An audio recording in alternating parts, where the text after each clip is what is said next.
everyone, it's Denise. So today's video, we are going to go over the cost of our cruise and basically just do a full recap of our cruise and what we thought about it as a whole. So I'm just going to hop right into it when it comes to the pricing of our cruise. Now, we did a 7-day Mexican Riviera cruise out of Long Beach. So we went to Mazatlan, Puerto Vallarta, and Cabo San Lucas. We booked a interior room on deck 1, and that price was $1,532. This time we chose to drive to the port. So we live in Phoenix area, and to Long Beach it's about a 6-hour drive. So we spent about $190 in gas to drive to Long Beach. We did also park there at the port, so that was $134 for the 7 days.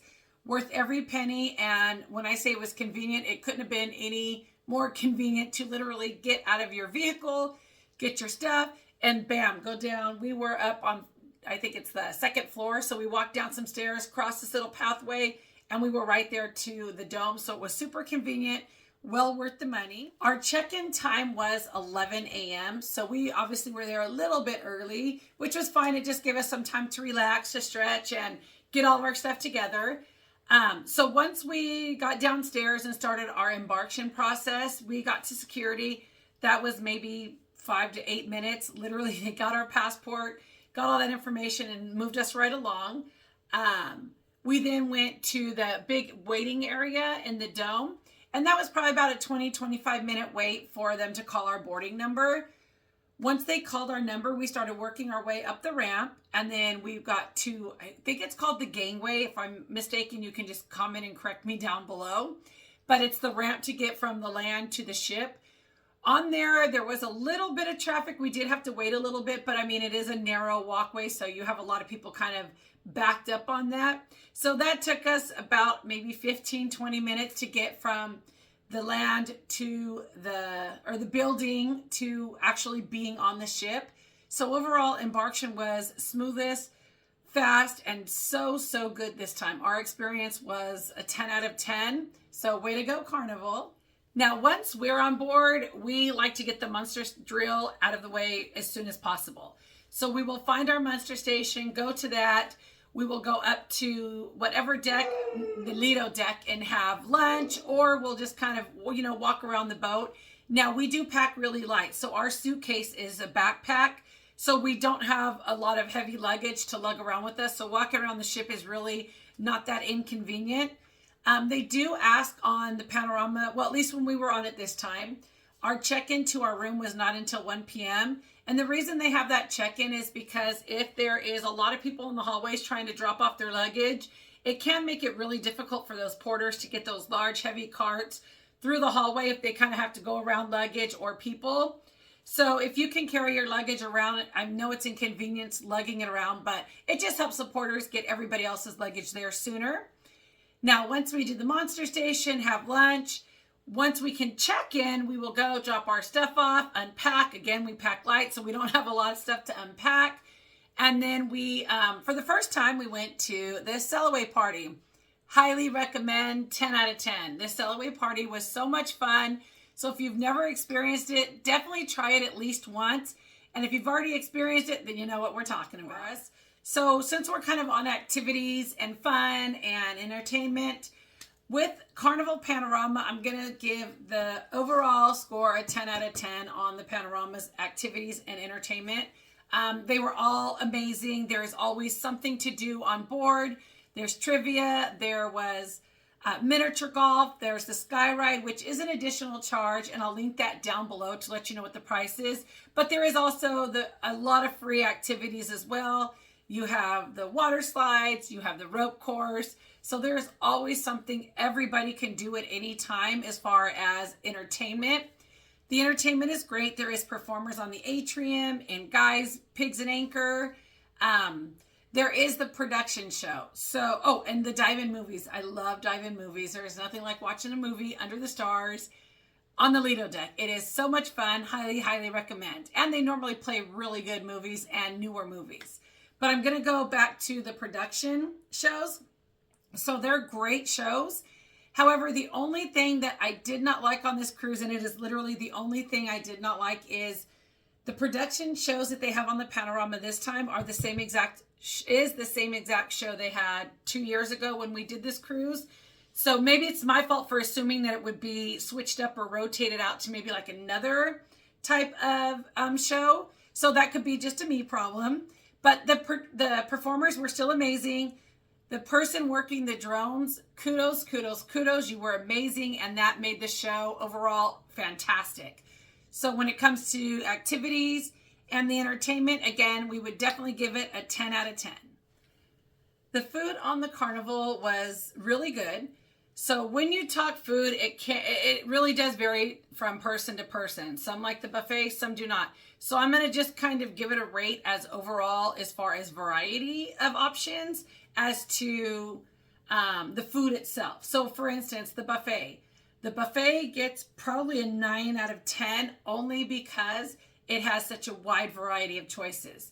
You have a carving station, you have dessert, you have a salad bar, cheese and meat, you have sides, you have entrees. So there is a good variety for breakfast, lunch, and dinner. And breakfast, you can get a made-to-order omelet. Now, the line can get a little bit long, but it is definitely worth it because they are really, really good. And, I mean, they're fresh and hot, served right there.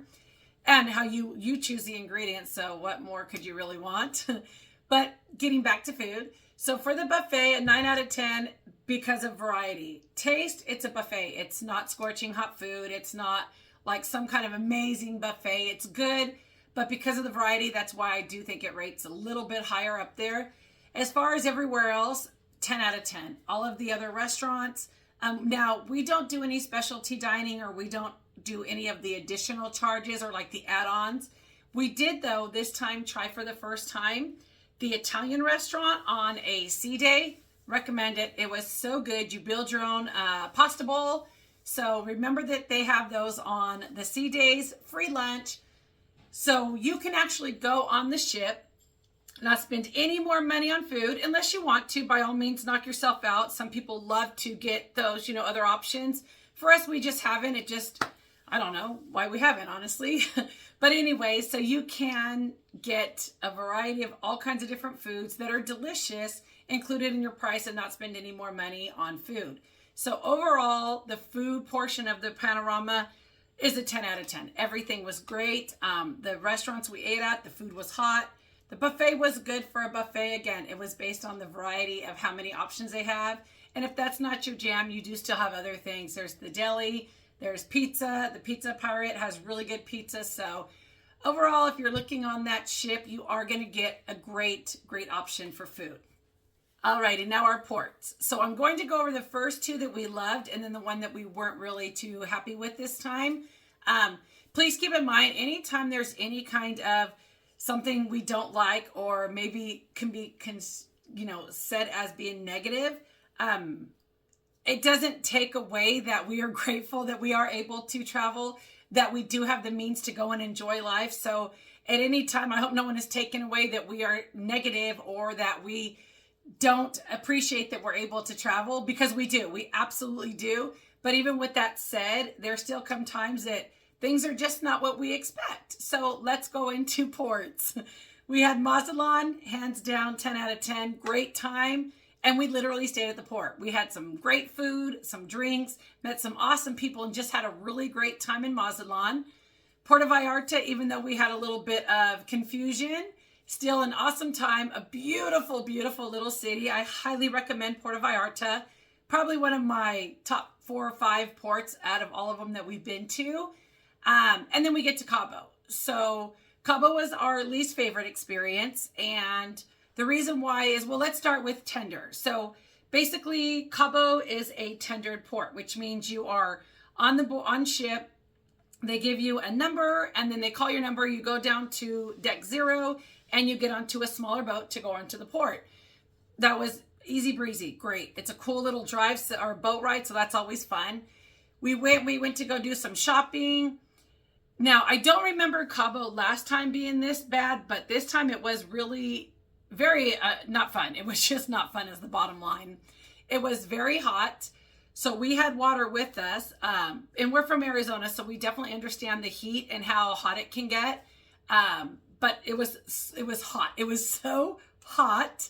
So we had some water. We ended up even getting Pedialyte because we started feeling a little bit of dehydration. We were only on the port for about 2 hours, maybe an hour and a half. So when we were shopping, I noticed on this port that the salespeople or the people that were selling their items were a little bit more aggressive than any other port. And what I mean by that is I just mean that when you go to there, of course, they're going to, try and sell it to you. I get it. That's their job. That is their livelihood. And that is how they make their coin. And I respect that 100% hands down.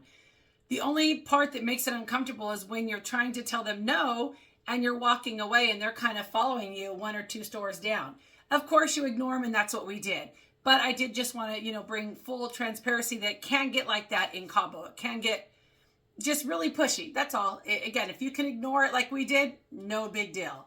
Now, my problem with Cabo, and this is not really the port thing, this may be a Carnival issue, is anytime you're going to get back on ship on Carnival, so far for us, again, our experience, they have water stations. There's normally lemon water, cucumber water, and orange water, meaning they just have big old gallons of waters, and they have a lemon, cucumber, and orange slices in each of them. So we're like, okay, great. They're going to have the water station. That'll be fine. So the line starts getting, backed up to get tendered back onto the ship. So we thought, you know what, we're not feeling well. It's hot. Let's just go ahead and go back. Well, when we were getting ready to go back, there was no water stations. We had some water with us, thankfully, but not enough for the 40-minute line we waited in. And I've never waited in line at any port that long to be tendered. So I'm not really sure what happened that day. But because it was so hot, it sucked. And we were standing on a pier that has a canopy for shade. The only problem is they didn't have the canopy rolled out. So it's like it rolled up and they have like these bones. I'll insert a picture so you can understand what I'm saying. So basically we had no shade. There was no water and the sun is beating down on you. And I'm not being dramatic. I mean, there was 2 ladies that got sick and threw up in the ocean. So that kind of sucked. But I mean, again, that was, I think, a Carnival issue. Other than that, all of the ports were amazing. I definitely recommend this itinerary. And when it comes to anything negative, again, it is never in an ungrateful kind of way or a bitchy way. It's just sharing our experiences. So if you experience the same thing, you kind of get a heads up. And if you don't and it's a better experience, then that is phenomenal. And I'm stoked for you. So the ports, absolutely recommend a 10 out of 10. Our overall opinion of the Panorama and do we recommend it is 100% yes. It is a great ship. The itinerary is great. The crew was great. It was really, really a great time. We do always have a great time on board any Carnival ship. Well, that's really all we've ever traveled on so far. So we definitely recommend this itinerary. We recommend this cruise.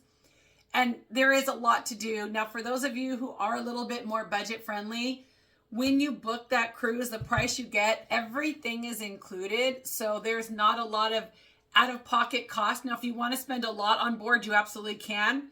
If you don't want to spend nothing after your cruise price, your gratuities, you really can go on this ship and spend nothing more. I think altogether, after the cruise, gratuities, waters, I don't know, we spent about $90 on board, and that's in a couple draft beers.